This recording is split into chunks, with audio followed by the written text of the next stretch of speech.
자, 이번 시간에는 지난 시간에 이어서 아주 중요한 부분이기 때문에 좀 나누었습니다. 이게 이제 설대시키가 뻘쭘하게 삐뚤하게 커오는 키다리병입니다. 이것은 사실은 이제 거의 종자가 이제 키다리병은 균에 감염됐을 경우에 발생합니다.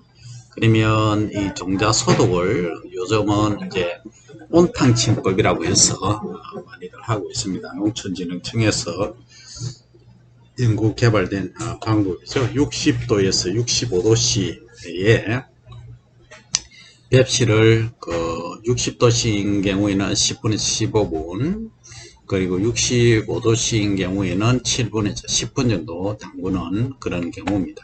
이것은 품종 간에 좀 완계의 두께의 차이가 있기 때문에 시간을 좀 다르게 할 수 있습니다.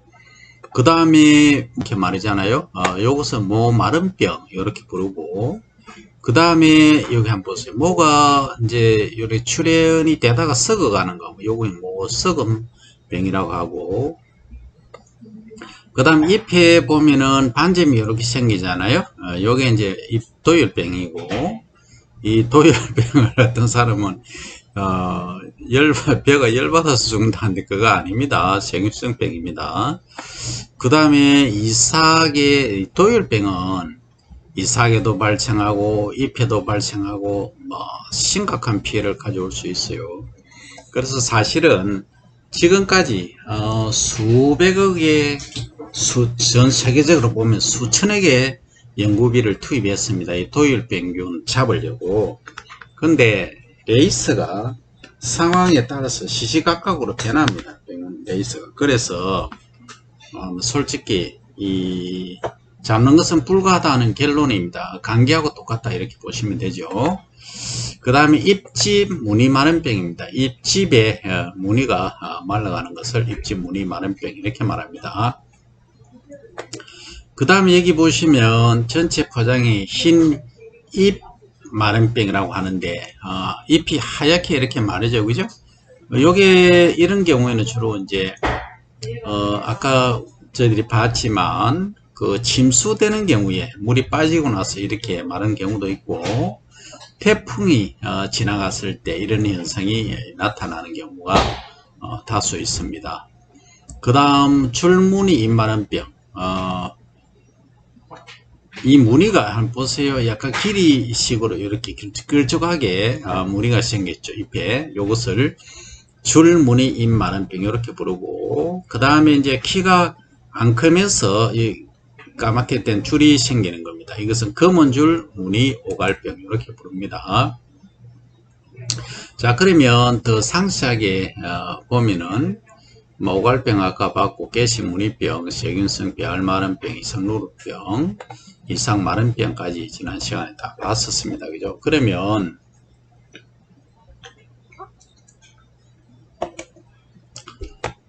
주요 병해에 있어서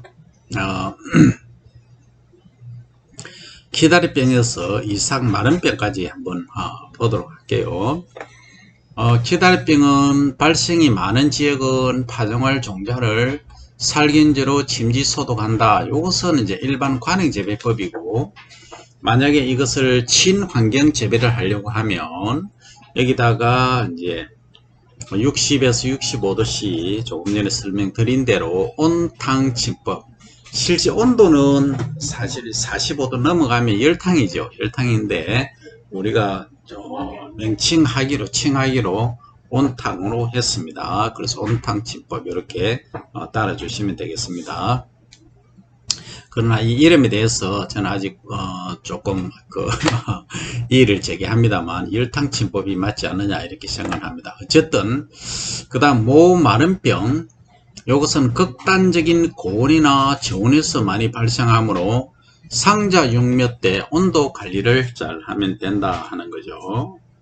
그 다음 모썩은병이 있어요. 모썩은병은 적용약재로는 이제 모가 썩는 거죠. 침종 전에 24시간 종자 침지를 합니다. 그래서 요런 병들은 거의 뭡니까? 뭐 많은 병 요걸 빼고는 저온에서 발생하는 것 빼고는 거의 이제 약재로 많이 사용을 하고 있습니다. 농가에서.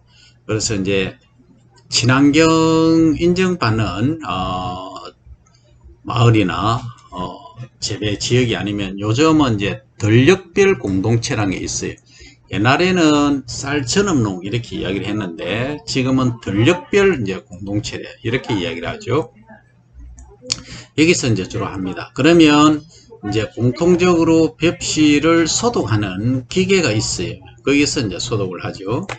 그 다음에 이제 입도열병은 발생 저온이 20에서 25도씨이며 6월 중하순의 발병 기간은 7일에서 10일, 7월의 발병 기간은 5 내지 7일 정도 된다. 그러니까 6월 중하순의 발병 기간이 더 길죠, 그죠? 그래서 즉 발병 저온이 20에서 25도씨이기 때문에 6월에 또 7월에 잘 발생할 수 있다, 그죠? 그 다음 이삭도열병, 이삭, 가지, 알배에는 출수 후 1, 20일에 도열병변이 침입을 합니다. 그죠? 그 다음 입지 무늬 마른병은 병이 발생한 포기 비율, 소위 발병 주율이 20% 정도일 때 7월 상중순이 방지하는 것이 효과적입니다. 그리고 침수지역은 흰입 마른병, 도열병과 동시에 방제를 한다. 아까 침수된 경우에 흰마른병이 주로 발생한다고 했잖아요. 태풍이 지나갔을 때도 이게 많이 발생합니다. 그래서 이제 이게 뭐 한두 폭이 있는데 이 약을제를 살포하는 것은 상당히 소모적입니다. 그래서 우리가 IPM, INM 이야기를 하는데 IPM 들어보셨나요? IPM Integrated excuse me, pest management라고 하죠. Integrated pest management. 이것은 종합적인 병해충 관리 방제법 이렇게 해서 IPM 이런 말을 쓰죠. 그 IPM이라는 것은 가장 효율을 기하자하는 겁니다. 예를 들어서 이 전체 면적에 두 개의 병이 발생했는데 여기 약재를 확 쳐버리면 어떻습니까? 나머지는 병도 안 걸렸는데, 그러니까 아주 소모적이죠. 근데 전체에 한 평균에서 한 20% 정도가 발생했다. 그러면 약재를 살포한다. 그죠? 요것도 하나의 IPM의 하나의 방법입니다. 그래서 이 정책을 한다든지 또는 우리가 강의를 한다든지 수업을 할 때도 마찬가지입니다. 그래서 뭐 공부를 잘하는 학생 2명을 끌고 가는 것이 아니고, 그래서 적어도 한 과반수 정도를 끌고 가는 것이 이제 과반 이상을 끌고 가는 것이 수업의 목표입니다. 목표인데 이 벼의 작물에 있어서는 병이 발생했을 때는 과연 어느 타이밍, 어느 시점에 약재를 살포하는가, 거의 한 20, 30% 또는 1, 20% 이야기를 합니다만 평균적으로 20% 정도가 가장 리저너블 하다, 이렇게 이해를 해 주시면 됩니다. 그 다음 흰입 마른병은 줄풀이나 겹풀, 얘들이 중요한 기주식물입니다. 무슨 얘기냐 하면 이게 논이 있으면 이 논두렁에 이 주변에 겹풀이나 줄풀 이런 애들이 없으면 여기에 애들이 월동이라든지 서식을 못합니다. 깨끗하게 예를 들어서 세면 콘크리트 되어 있다면 없어요. 발병 못하죠. 못하는데 여기 이제 시골에서는 어쩔 수 없죠. 그죠? 그러다 보니까 여기서 이제 서식하고 있다가 이렇게 이제 논으로 침입해 들어오죠. 요 바깥에 있는 요 식물들을 기주 식물 이렇게 이야기를 하죠. 그죠? 그 다음 줄무늬 잎마른병은 M19가 매개하며 바이러스 잠복 기간은 5에서 10일 정도가 된다 하는 거죠. 줄무늬 잎마른병은 요거는 시험 문제에 아주 자주 나오죠. ML9라는 애가 매개를 합니다. 그러면 코로나 바이러스는 누가 매개를 했느냐? 여러 가지 이제 이야기되어 있죠. 그죠? 그 다음 검은 줄무늬 오갈병은 요거는 또 MLQ가 매개를 합니다. 전염한다는 얘기죠.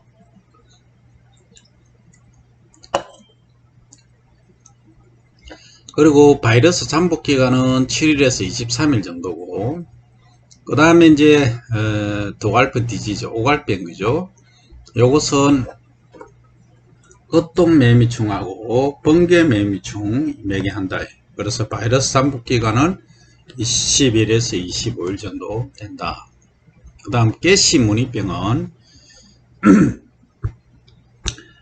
종자 또는 공기 전염암이 현재 이 병에 등록된 약제가 없다. 그래서 이것은 개토, 다른 데 있는 건전한 흙을 여기에 옮겨주는, 그걸 개토라고, 손님 객자, 흑독자, 이 방법. 또는 논이 있으면 아래 심토 있잖아요. 아래 전기 밑에 이 흙을 위로 올려주는 거. 잠깐만요.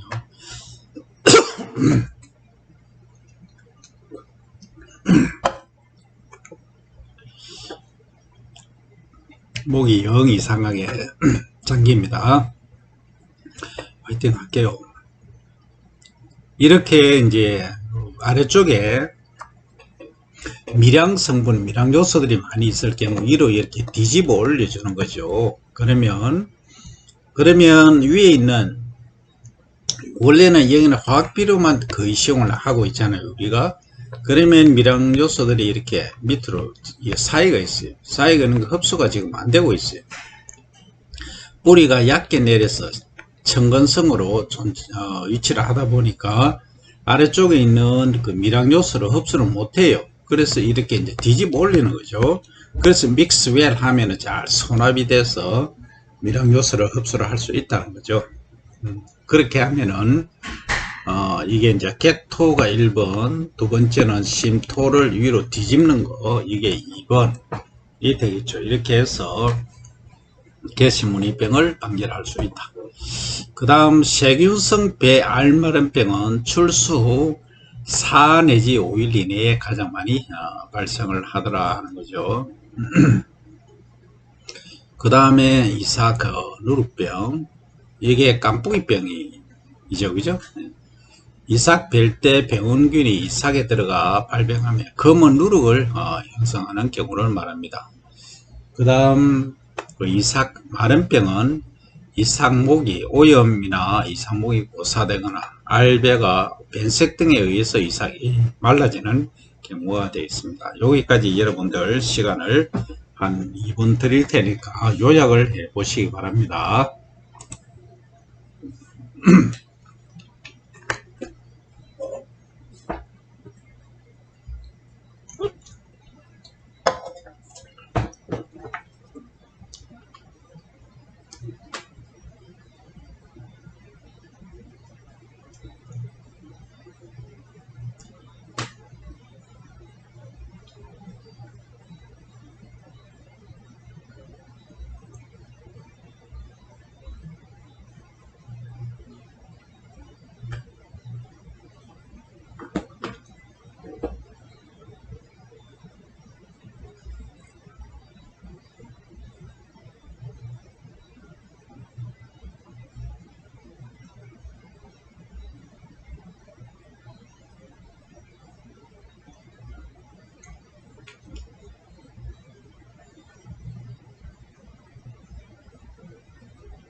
자, 그러면 이번 시간은 병의 증상과 식별입니다. 식물체 병의 증상은 이제 식물병이 이렇게 5개가 리스트업 되어 있죠, 그죠? 여기에 오갈병은 오갈증상을 나타내며 잎은 짙은 녹색이고 흰 반점이 있다는 겁니다. 그 다음 검은 줄무늬 오갈병은 오갈 증상을 나타내면 잎에 반점이 없습니다. 없고 줄기에 돌기가 생기는 것, 돌돌 말리는 것. 그 다음 줄무늬 잎 마른 병은 오갈 증상을 나타내며 송잎이 말려 처져 있는 경우입니다. 여기 줄무늬 잎 마른 병. 그 다음 키다리병은 웃자람 증상이 나타난다. 대체적으로 다른 것보다 키가 한 20% 30%까지 많이 큽니다. 물론 모짜리 때는 조금 적게 클 수도 있습니다만. 잎집 무늬 마른 병은 쓰러짐 증상이 보이고 잎집에 무늬가 있는 경우를 말합니다. 그 다음 모에서 병의 증상은 썩은 병, 발화가 불량하고 뿌리에 솜털 같은 것이 붙어 있는 경우, 마른 병은 어린 모가 마르는 경우, 도열병은 잎에 갈색 반점의 병반이 나타나고, 키다리병은 모가 연약하게 웃자란다. 아까 간단히 키다리병 보셨죠? 웃자람이 나타나는 경우. 그 다음 잎집의 병의 증상이 있어서는, 자, 잎새는 뭐냐 하면 이 엽신이라죠. 잇몸, 그죠? 요거죠. 요 미드리브가 쭉 있죠, 그죠? 여기서 요걸 통해서 이제 잎집을 통해서 엽신으로 가서 요렇게 양분과 수분을 이렇게 전달하겠죠, 그죠? 예. 자, 그러면 요 엽신, 소위 잎새에 황색의 새로운 무늬가 생기는 거, 이걸 줄무늬 잎마른병이라고 하고, 그 다음에 흰잎 마른병은 잎새 가장자리부터 물결 모양으로 마른다. 여기 물결 모양으로 마른다. 이 소리입니다. 흰잎 마른병은. 그 다음 잎새 끝이 말라 죽는 거는 배이삭, 잎새 끝이 말라 죽는 거. 요것은 이삭선충에 의한 거고. 그 다음에 여기 이제 반점이 이렇게 깨시처럼 이렇게 생겨. 요게 이제 깨시 무늬병이고, 그 다음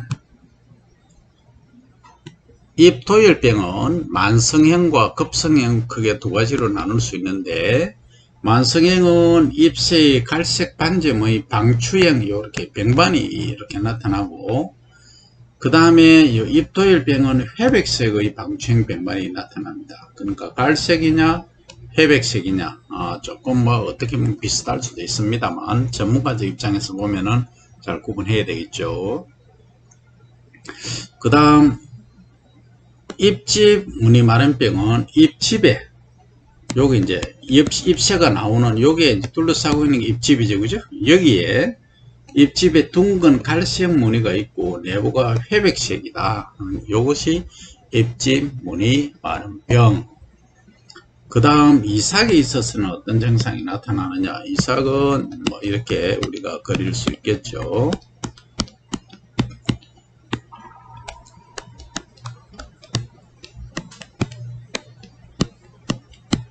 이렇게. 그러면 이제 이 이삭의 알맹이가 나달이 이렇게 달리잖아요. 요 전체를 이제 이삭, 영어로 하면 이제 페니컬 또는 EAR, 이렇게 귀라고 하죠. 귀, 페니컬 이렇게 부르기도 하고 이어라고도 부릅니다. 어쨌든 이 이삭에 어떤 병의 증상이 나타나는가 하는 얘기죠. 그 이삭이 아까 본 것처럼 도열병이 이제 나타나는 경우, 알베 표면에 흑갈색 병반이 나타나고 흰 이삭이 되는 경우, 그 다음에 줄무늬 잎 마른 병하고 누른 오갈병이 이삭이 기형으로 이렇게 아까 보셨죠? 이런 형태. 그 다음에 이제 이삭 누른병은 아까 여기서 안에 곰팡이가 썰어서 시커멓게 나온 거 있죠, 그죠? 그겁니다. 알배보다 큰 검은 덩어리가 달려있는 거. 그 다음에 이제 깨시 무늬병은 알배 표면에 갈색 반점이 보이는 경우, 그 다음 세균성 배알 마른 병은 알배 표면이 처음에는 회백색이다가 나중에 옅은 붉은색으로 변하는 것을 말합니다. 그죠? 그래서 실제 우리가 전문가가 아니다 보니까 이거 한번 보고 모릅니다. 그래서 도감책을 보고 이렇게 이제 이야기를 많이 하는데 실제 도감책을 봐도 잘 구분이 안 되는 경우가 있어요. 그래서 요걸 다른 건 몰라도 요거는 세세하게 여러분들 꼭 기억을 해야 되겠다. 병에 관해서는 벼잎 선충이 있고 요게 물바구미입니다. 물바구미, 바구미처럼 생겼죠? 그 다음에 에멜구, 요게 그죠? 이렇게 생겼다 하는 거죠. 그 다음 여기 이제 등에 흰 그 반점이 있다. 허옇다해서 흰등 멸구 1년에 2번 이제 그 변태를 한다 해서 이화명나방. 그 다음에 요것은 이제 혹이 있다 해서 홍명나방 이렇게 부릅니다. 시커먼 노린재다 해서 먹노린재 이렇게 부르고 있다 그죠? 그래서 이제 여기까지 우리가 많은 공부를 했으니까 이게 2번, 3번 지나치게 강조해도 지나침이 없다 하는 것을 여러분들은 꼭 명심을 하시기 바랍니다. 그래서 지금 이제 이 시간에 잘 보셨으니까 이걸 꼭 적으시기 바랍니다. 요 벼의 주요 병해와 그 다음에 요 부분은 꼭 적으시기 바랍니다. 시간을 한 2분 드릴 테니까 꼭 적으시고 이번 시간을 마무리하도록 하겠습니다.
자, 여러분 다 적어갑니까? 예, 빨리 적으시기 바랍니다. 아니면 안되면 전화기로 사진을 찍으셔도 됩니다. 자, 그럼 앞으로 갈게요. 요것은 벼 주요 병해의 증상과 식별에 관한 이야기고 요 부분은 벼의 주요 병해에 관한 이야기입니다. 요것도 한 2분 드릴게요. 꼭 빨리 좀 적으시기 바라요. 아니면 사진을 찍으시기 바랍니다.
자, 그러면 여러분 다 하셨죠?